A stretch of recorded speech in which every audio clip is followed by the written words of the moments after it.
नमस्कार, आपका स्वागत है हमारे YouTube चैनल शिक्षा सखा पर। आज मैं आपके लिए लेकर आई हूँ कक्षा 7 हिंदी कार्य पुस्तिका का पाठ 9। पाठ का नाम है चिड़िया की बच्ची। पिछली वीडियो में मैंने आपको पाठ 8 करवाया था, शाम एक किसान। अगर आप मेरे चैनल पर नए हैं और अभी तक आपने मेरे चैनल को सब्सक्राइब नहीं किया है तो प्लीज़ सब्सक्राइब कर लें और बेल आइकन को ज़रूर दबाएं।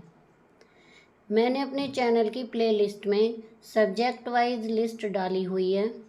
आप जिस भी पार्ट को देखना चाहते हैं मेरे चैनल की प्लेलिस्ट में जाकर उसे देख सकते हैं।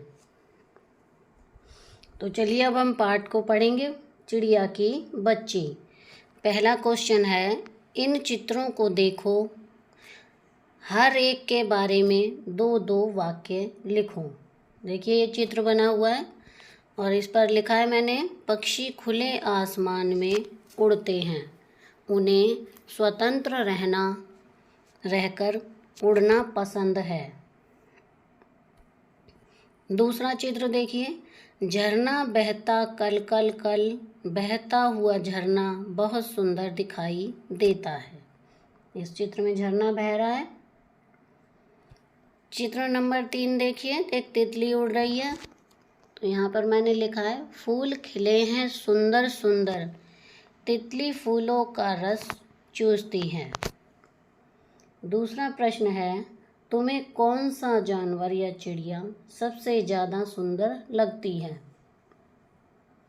उसके सुंदरता के बारे में 4 बातें लिखो। तो यहाँ पर हम लिखेंगे, मुझे सबसे सुंदर कोयल लगती है, इसकी आवाज़ मधुर होती है, अपनी आवाज़ से यह सबका मन मोह लेती है। प्रश्न नंबर 3, चिड़िया की बच्ची कहानी में ये वाक्य किसने किससे कहे? वाक्य है, देखो तुम्हारे चारों तरफ कैसी बहार है। ये शब्द माधव दास ने चिड़िया की बच्ची से कहे। दूसरा वाक्य है, तुम्हारी बातें मेरी समझ में नहीं आती हैं। ये वाक्य चिड़िया की बच्ची ने माधव दास से कहे। तीसरा वाक्य है, सोना उसी की जगत को तृष्णा है। तो इसका है माधव दास ने कहे हैं ये और चिड़िया की बच्ची से कहे हैं। क्या है मेरी बच्ची, क्या है? चिड़िया ने अपनी बच्ची से कहे।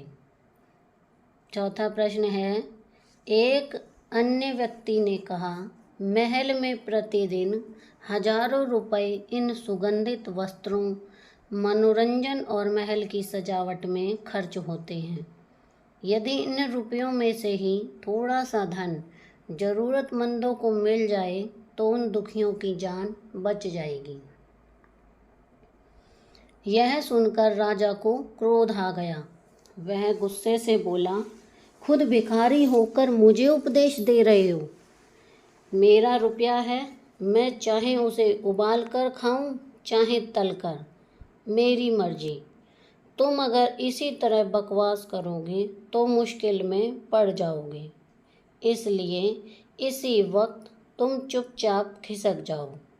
राजा का क्रोध देखकर लोग वहाँ से चले गए। इस पैराग्राफ पर 5-6 प्रश्न बनाओ। तो पहला प्रश्न बना है, महल में प्रतिदिन क्या क्या होता है? दूसरा, रुपए मिलने से किसकी जान बच जाएगी? तीसरा, राजा को क्रोध क्यों आया? चौथा है, राजा ने क्रोध में आकर क्या कहा? पांचवा है, मुश्किल में क्रोध करने पर क्या होता है? अब पांचवा प्रश्न है, तुम्हारी माँ तुम्हारे लिए कौन कौन से काम करती है? तो यहाँ पर हम लिखेंगे, माँ खाना पकाती है, कपड़े धोती है, साफ सफाई का पूरा ध्यान रखती है, स्कूल छोड़ने जाती है। तुम अपनी माँ के कौन कौन से कामों में मदद करते हो या करना चाहोगे? तो इसमें हम लिखेंगे घर के हर काम में मदद करते हैं, सब्जी काटना, झाड़ू लगाना, साफ सफाई करना, कपड़े धोना आदि। ग, अपनी माँ के बारे में 2 ऐसी बातें बताओ जो तुम्हें बहुत पसंद हों। तो यहाँ पर मैंने लिखा है, मेरी माँ मुझे सुबह हंसते हुए उठाती है, हंसी हंसी में ज़्यादा खिला देती है।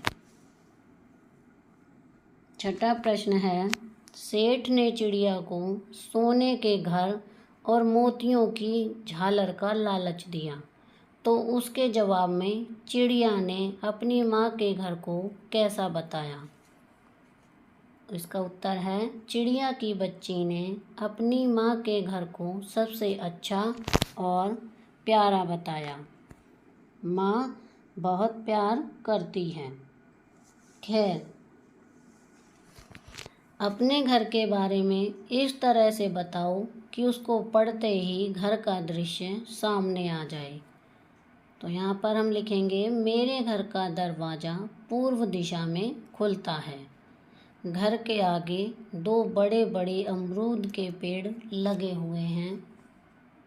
प्रवेश करते ही अतिथि कक्ष है, उसके बाद आंगन है, उसके बाद रसोई और 3 कमरे बने हुए हैं। 7वां प्रश्न है, कहानी के अंत में अगर सेठ का नौकर छोटी सी चिड़िया को पकड़ने में कामयाब हो जाता तो सोचो चिड़िया का आगे का जीवन किस प्रकार बीतता। तो यहाँ पर लिखा है मैंने, यदि सेठ चिड़िया को पकड़ने में कामयाब हो जाता तो उसे पूरा जीवन गुलाम बनकर रहना पड़ता। वह कभी भी खुले आसमान में नहीं उड़ पाती। 8वां प्रश्न है, तुम जब बहुत खुश होते हो तब क्या क्या करते हो।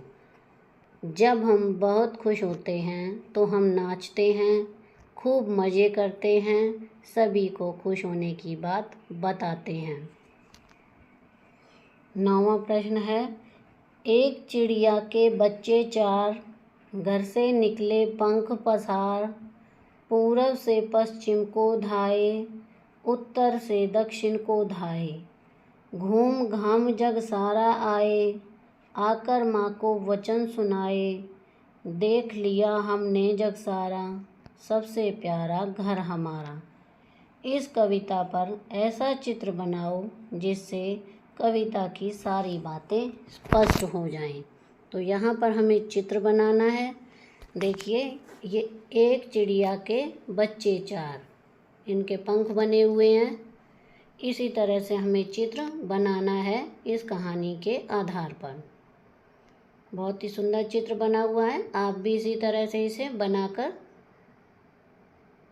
अपने अध्यापक को दिखा सकते हैं। हमारे पाठ 9 का अभ्यास का कार्य पूरा हो गया है।